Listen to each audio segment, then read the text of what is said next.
This program is brought to you by thepodcastfactory.com. Canine Crew, it's time to just sell the damn thing. Doberman Dan is revealing his contrarian formula for getting a rush of new customers, building your business faster, and making the highest possible profits. Go to justsellthedamnthing.com to get your copy today.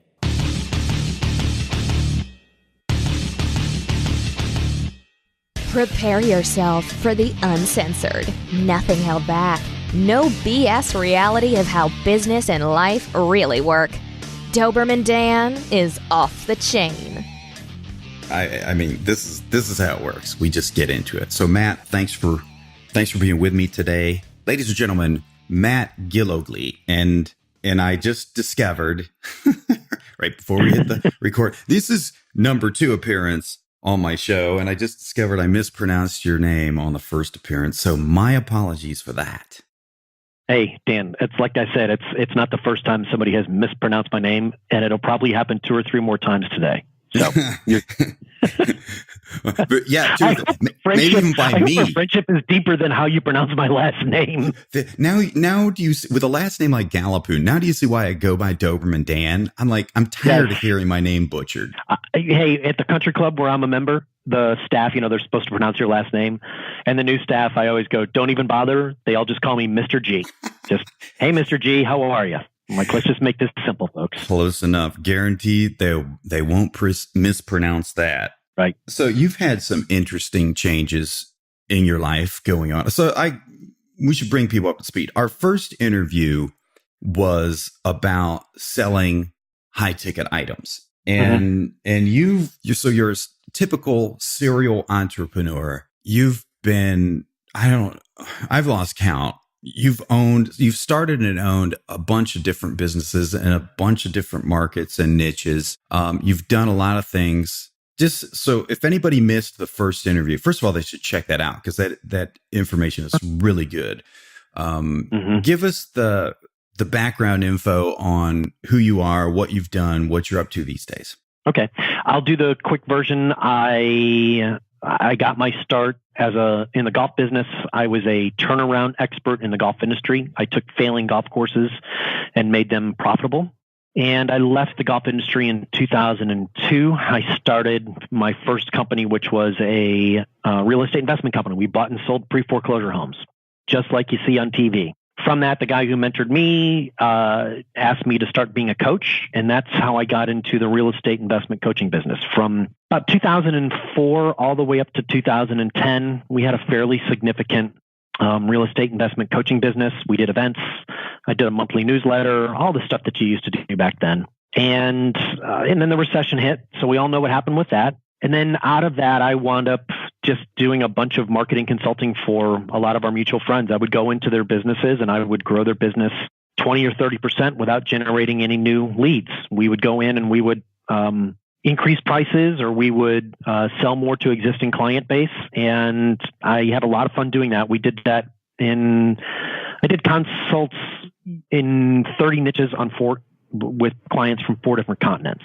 And so I did a lot of consultations, phone consultations. People would fly to Charlotte where I live. We'd come in and do blueprints for them and everything. And sometimes we would dive deeper. And then in 2013, a mentor friend of mine who helped mentor me out of the recession, a guy by the name of John Paul Mendoza, said, you need to be in the erectile dysfunction business. And I kind of looked at him, like an eyebrow went up. I'm like, what are you trying to tell me, John? Why are you telling me this? Yeah. Me this. And John had been involved in erectile dysfunction clinics, 10 years ago now. And he said, you'd be perfect for it. You understand direct response marketing. You understand building an experience. You know how to systematize things. And so in 2013, with another business partner, we started working on opening our first erectile dysfunction clinic in Charlotte. We opened it in January of 2014. It was called the Carolina Men's Clinic. We opened our second clinic in November of 2014. We were profitable in our first quarter. We opened our third clinic in June of 15 up in Raleigh, North Carolina. And then in December of 15, my business partner and I decided to go our separate ways. He bought Charlotte, I bought Raleigh. And then just at the end of 2017, I decided to sell controlling interest in the clinic. I enjoyed it immensely. There were a bunch of things that have gone on in my life personally that I wanted to simplify. And so I still own a percentage of that company, but I am the second largest shareholder, but I'm a minority shareholder. So I don't have to go into the clinic every single day. I don't have to be on the road every single week. And it's allowing me to focus in on my true love, and that is marketing consulting, helping people grow their businesses. And now I'm focusing in on specifically the medical field. So I work with pay-for-service medical practices that don't take insurance. So we do it in the hormone replacement therapy, men's sexual health, women's sexual health, things like that. That seems to be an up-and-coming trend. Those kind of things and functional medicine that insurance companies don't view as unnecessary and don't pay for, but yet a lot of people want that. Mm-hmm. It's big business. And with the economy, I'm of the belief that the economy is going to explode over the next couple of years. I think that there is, people will pay money to feel good about themselves. And hormone replacement therapy actually has a lot of long-term health benefits. A lot of the early information that was out there about it was frankly false. But anyway, I won't go into that. But yeah, there's some pretty good opportunities, and so yeah, it's a lot of fun. I never thought I'd be in the medical field, but I've always had this capability to take very complex things and make them simplified for the masses. So I get to sit and listen to the doctors talk, and then I take it and say, okay, here's how we're going to market this and sell it to our prospects.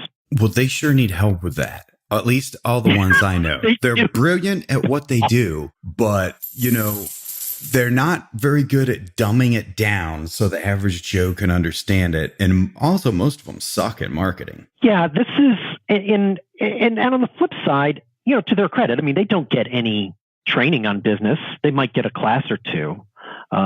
Before we were doing this call, I was doing a consult with a lady, very smart entrepreneurial doctor. I've met with her a number of times. She's really, really sharp. But she, as I told her, I said, I'm unique in that world because, I have been in the rooms with the patients and with the doctors, and I can sit and I can have very coherent, clear conversations with the doctors about treatment.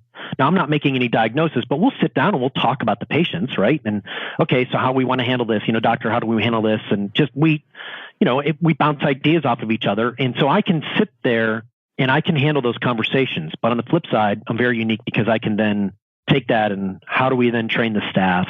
How do we keep the staff accountable? How do we drill this into our culture? How are we going to market this? How are we going to create systems, scripts, and all of that to be able to convert this? So it's been a great 4 years, and it's really been a lot of fun. Again, going back to the first interview we did about high-end selling, the ED clinics, that's high-end selling. You're selling a high price point service. Mm-hmm. What are average price points for a treatment? Well, when I started, the average price point on a treatment there were 3 levels. I got to go back and think about this. So the lowest level was $1,500 for the year. The second level was $2,100, and the third level was maybe $3,000. And to reiterate, people are paying this out of pocket. This is not insurance covered thing. Right. So I want to give everybody perspective. So these guys they have been suffering with erectile dysfunction generally for at least 2 years. They are 50 plus. They are usually have been in a committed relationship for 20 plus years. They own their home. They make a minimum personally themselves, $75,000 a year. Their combined household income is usually $150,000. So these are people that make very good money, and they have tried pills, potions, pumps, and porn, and nothing worked. And so they hear our ads on TV or on the radio or on the internet or in the newspaper. Yes, we still use the newspaper, and it works incredibly well. They decide that what they're going to do is they're going to finally give us an opportunity, because our call to action is come to the clinic one time, meet with the doctor, get a test dose. If you don't see results within 10 minutes, your office visit is absolutely free. That's our guarantee to you. Can you tell I've said that a few times? Yeah. And so they call. That's a big promise too. Yep. That's a big promise. Yeah. They call, they come in, they meet with the doctor. It's a real live medical practice. We have doctors and everything, licensed and everything.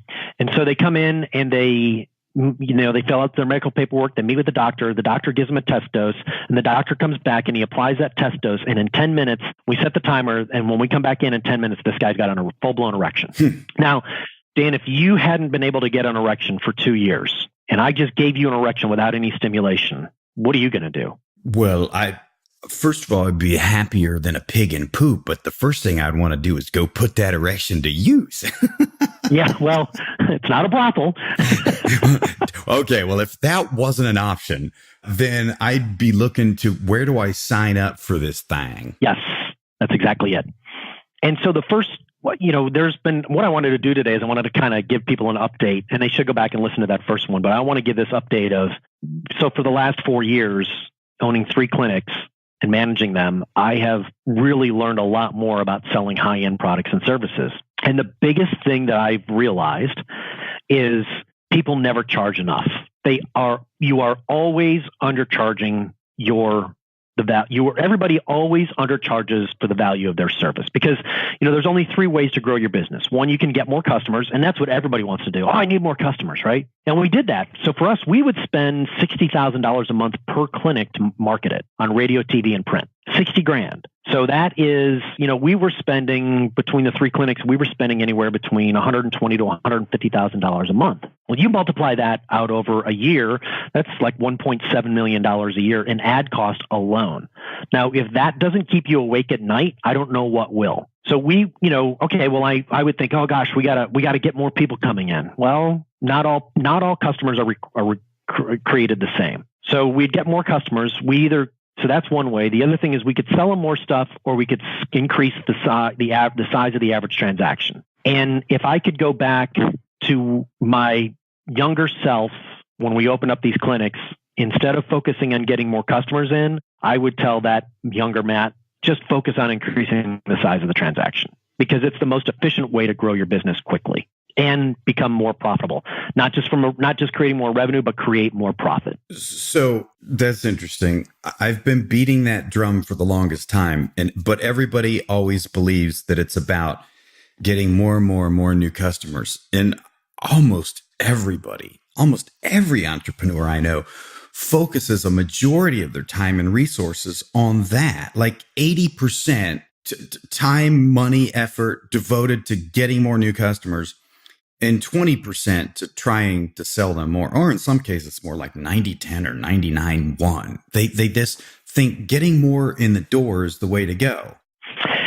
I'll give you an example of this. We'd advertise on all the different channels. We were on Rush Limbaugh, Sean Hannity. As we like to say, we like to target the angry white man. They're mad as hell and they're not going to take it anymore. But we also did classic rock. We did very well with classic rock. We targeted retirement communities. We were on the evening news. We were on Gunsmoke. But the other thing we used to do is we used to also be on the urban station. Okay. Now, I'm just going to share statistics with you. This is not, I hope this is not offensive to anybody. I'm not trying to be, today's day and age, you've always got to anytime you dip your toe in the water where you're going to start talking about, ethnicity, you've always got to throw the disclaimer out there. I'm not trying to be offensive to anybody. And if I am, I apologize. So there we go. But here's what the statistics taught us. So we would advertise on the urban station. Now, the urban station has a very broad demographic. It's like 25 to 65, and it's 99% or it's 90% African American. Okay. Or maybe 60%, 70% are African American, depending on the market. The cost per ad would be $50 per 60-second spot, let's say. The cost for me to be on Rush Limbaugh was $150 for 60-second spot, but that demographic was very tight. Now, it cost me more to acquire that customer from Rush Limbaugh. I mean, it cost me more to advertise on Rush Limbaugh, but it cost me the same to acquire the customer from Rush Limbaugh as it did or pretty close to the same as it did to acquire them from the urban station. Now, the urban station, because it's such a broad demographic, and demographic also from income standpoint, the joke was, so we would always spend money on the urban station because it made us feel good because we would get a lot of phone calls. I'm just here to tell you right now, the African American population has way more sex than the honkies.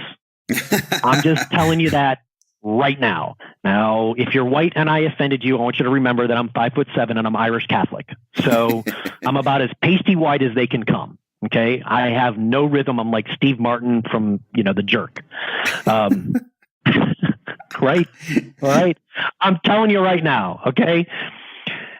So, but the joke was, the great thing about being on the urban station is they generate 4 times the amount of calls. They take twice as long on the phone. They show up half as much, and they spend 1/3. Other than that, they're a great client. Because there was just so much waste. We would just get so many people coming in. And what I learned was there were other ways to get that high-end market from the urban station without having to have all that waste. That function of, we felt good because we had 125 phone calls coming in. But the reality is we would have been better if we would have just had 50 phone calls coming in on the right people. That makes sense. So like a concern of mine would have been when I looked at the stats on the urban station is such a wide range of ages, like so much waste advertising to those people under 50. Mm-hmm. There's a huge amount of waste. And, I think the mistake people make that I have seen people make is they don't really understand 80-20. And 80-20 is so true, it's not even funny. 20% of our patients made us 80% of our revenue.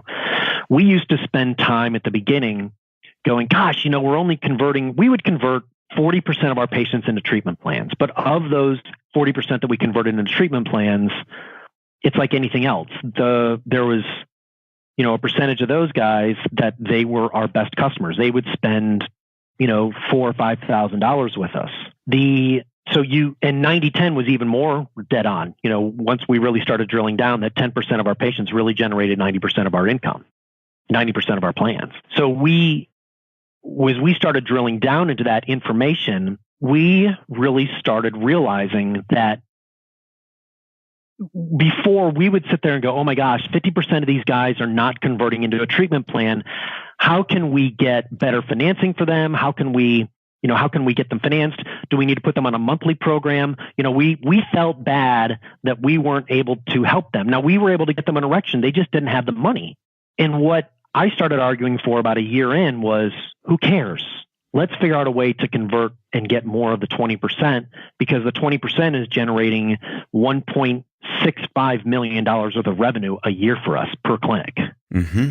So how do we get more of those guys, and how do we get rid of these guys that, even though we can help them, we know that they don't have the money? And what happened, Dan, is that these guys were pissed off at us that they couldn't qualify financially, that they didn't have the money. They would get so angry with us. And we started finding that those were the guys that were giving us the bad reviews because they were so pissed off because the cost of the programs, the medication and the treatment options, the annual to join the clinic was so expensive, and they couldn't do it. And so they would trash us. I'm like, this is not worth it to us. So we've got to find, how are we going to go get more of these 20%? How did you do it? Were you able to repel the 80% or the 90%, whatever it worked out to be, before they even called the office or before they came into the office? We tested it, and we never wanted to pre-qualify them on the phone by telling them what the price was, because what we found is there was no frame of reference. If I tell you that a Tesla is $120,000, you'll go, I'm never paying $120,000 for a Tesla. I'm pretty happy with my Toyota Camry. It gets me exactly where I want to go. But if you sit down and you go through the Tesla pitch, and then they tell you that it's $120,000, you go, well, I can afford $1,200 a month because it's such an amazing car. So this was a big argument that we had back and forth, and I kept saying we never want to discuss price on phone. What we did start to do, we tested, and we had some pretty good success with, is that when guys would come in, we would bring them into we had an actual screening room, and we would sit down, and we had a staff member take them through about a 10-minute questionnaire. And we would start by saying, look, tell us about what's going on. But before we do all this, what we're going to do is I'm going to walk you through. I'm going to ask you a few questions. I want to make sure that we can help you. And then I'm going to kind of talk a little bit about how our programs work, so that you're very clear about this. And if at any point this is not something that works for you, then just let us know and we can part as friends. And so we started screening them, and we would tell them right away, We don't give you free samples. This is not Viagra and Cialis. We're not covered by insurance. We're not covered by Medicare. We're not covered by Medicaid. Here's our success stories. Here's what we're going to be able to do for you. Based on what you're telling me, your plan is going to be somewhere around, you're going to be looking at everything we do is an annual plan. We don't do a la carte. Your pricing is going to be anywhere between, our top end programs go for as high as $9,000. Most, our average programs are going to be anywhere between $2,000 to $3,000, and that's over the course of a year. And we have financing options available. Yeah. Okay. I'm interested. What? No way, man. I'm not going to be paying that. I don't need that kind of money to get an erection. Okay. Well, are you able to get anywhere with what you have? No, but damn, sex ain't that important to me. Well, okay, great. I wish you the best. And they'd be like, thanks for saving my time. So we did that, and that worked very, very well. You had to have the right person doing the screening, but it worked very, very well. Mission accomplished. You excluded the people who weren't the ideal prospect. Yep. So you talked about, how everybody focuses on the front end. They get more customers. They want to sell more stuff, but you found out that increasing the size of the transaction is the way to go. How did you do that in the ED clinics? Whoops. Sorry, can you tell Mulligan just wanted to say hi? My chocolate lab just decided to wake up and start barking at the shadows. Well, this happens to me all the time. Like, it's almost not. It's unusual if my dog doesn't do the same.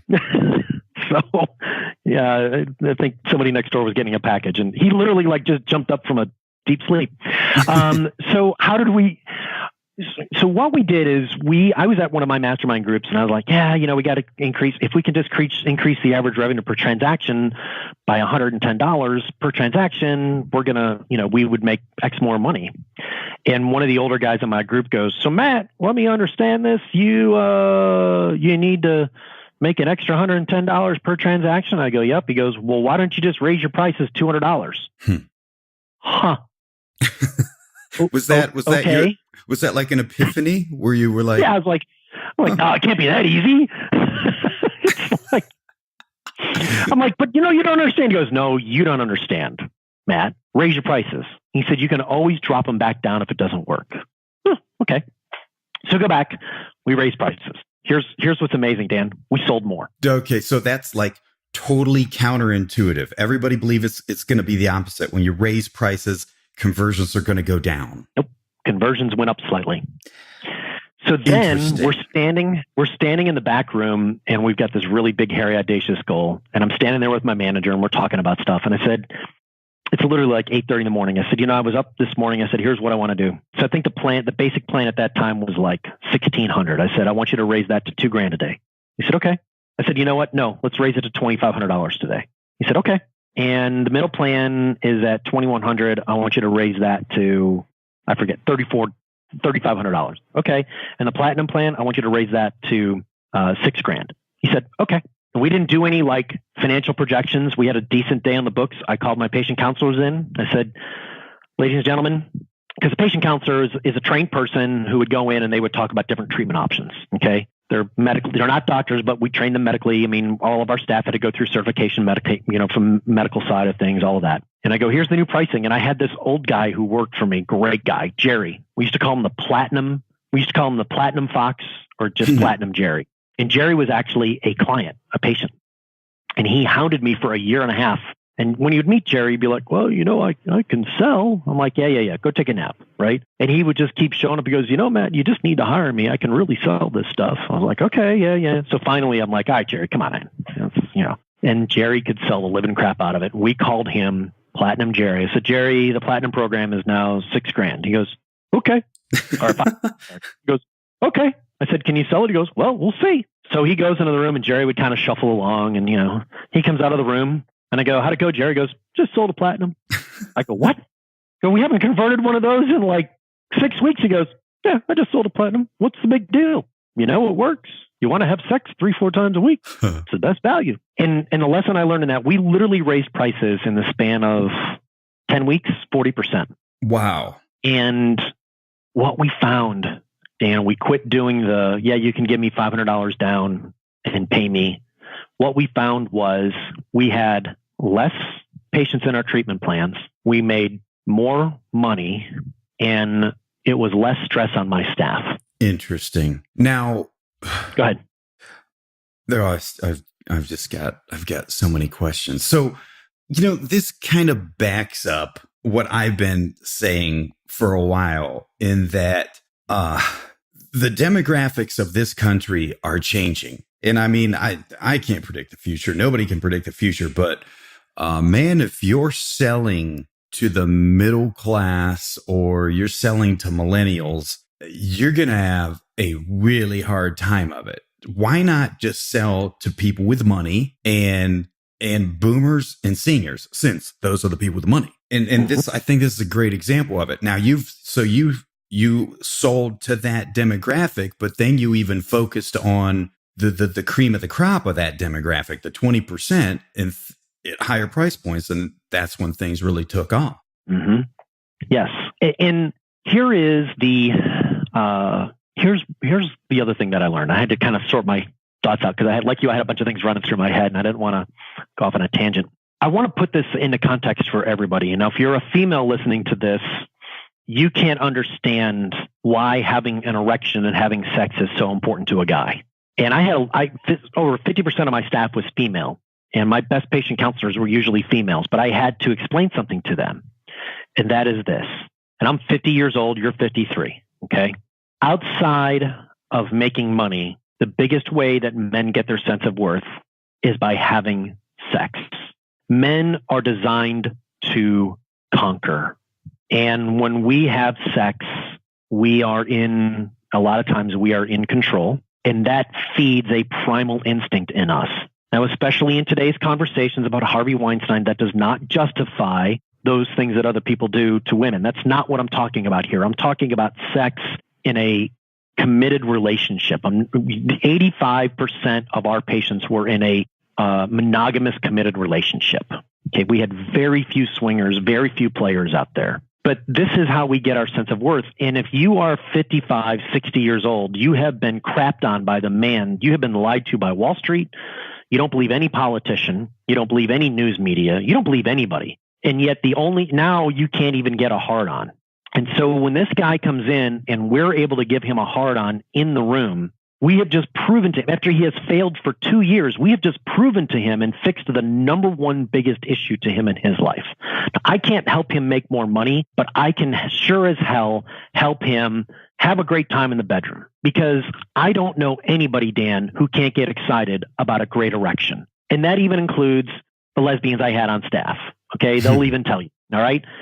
If you think about can anybody here argue with how great an orgasm feels? I doubt anybody would. Right. So we had the ultimate, and I got to give them proof of concept that what we said medically was going to work worked. And Jerry was so great about that. Now, if you're 30 and you're listening to it, it's like, God, I've had sex 4 times today and watched porn 3 times. Let me tell you something. When you hit 50 and you get an opportunity to get laid, you're like, I hope this works. Because it might be. I don't want to miss this one window of opportunity. Damn, did I have one too many beers or one too many glasses of wine? Right, Dan? This is our life. And Jerry said something, and I had said this, but he said it in a way that I thought was just perfect. Oh man, just when things were getting good, we have to end this week's episode. But don't you worry, K9 Crew, because we will be back next week with part 2 of the interview. So we'll talk to you then. K9 Crew, before you run off, I want to remind you, Doberman Dan has set up an off-the-chain hotline. Call in, tell us you love us. It's even better if you tell us you hate us. It doesn't matter what you say. All you have to do is call in, leave a message. The number is 321-424-6043. Again, off the chain hotline, 321-424-6043. This is thepodcastfactory.com.